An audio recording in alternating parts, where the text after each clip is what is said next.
In this video, you'll learn how to make these creamy mac and cheese bites. I'm starting off here with an ice cube tray, and I'm going to spray all around inside of my tray with some cooking spray, making sure to get all of the edges as well as the bottom. I'm also going to do one other tray. One of these is for the kids, this one, the kind of smaller one, and the other one is for my husband and me. So here is my leftover macaroni and cheese, and you can use pretty much any kind of mac and cheese for this. I have used box mac and cheese. I have also used homemade mac and cheese. As long as it has had the chance to kind of set up, it works out a lot better that way. So this one is for the kids. It's just going to be a plain little mac and cheese bite thing happening here, and I'm going to fill up their trays and set it over to the side, and then I want to do a little mix in for my husband and me.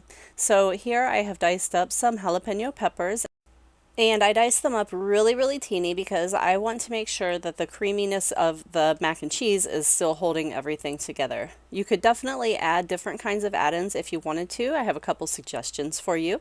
You could try bacon, you could try green onions, chives, maybe even some sausage, anything like that, as long as you're chopping it small enough so that the cheese is holding everything together. So I'm just going to repeat the process. I'm going to fill up this other ice cube tray over here, and you may notice that this one is a little bit bigger, and that's because we're bigger and we want bigger mac and cheese bites. I think we deserve them, don't you?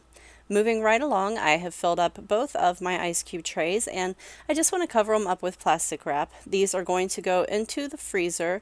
I would say overnight. That's how long I put mine in, but really probably 4 to 5 hours would be fine as long as they are completely frozen solid.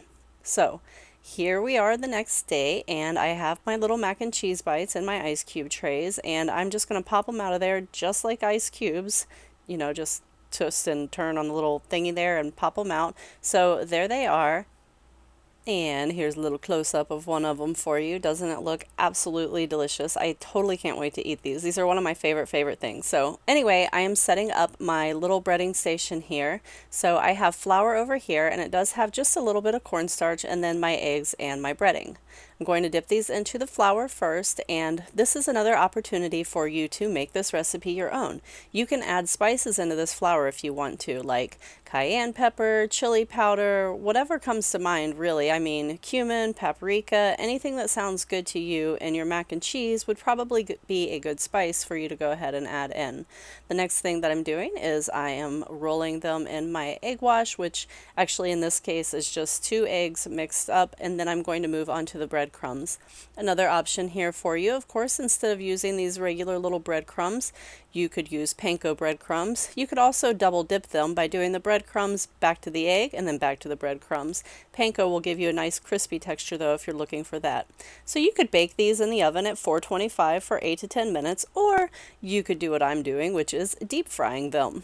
These are going to go right into my deep fryer, and I have this set at like 360, I think, and I'm just going to fry them until they're beautiful and golden. You could also pan fry these if you wanted for about 1.5 minutes on each side in a little bit of oil, and they are going to come out looking all creamy and delicious and crunchy on the outside like this.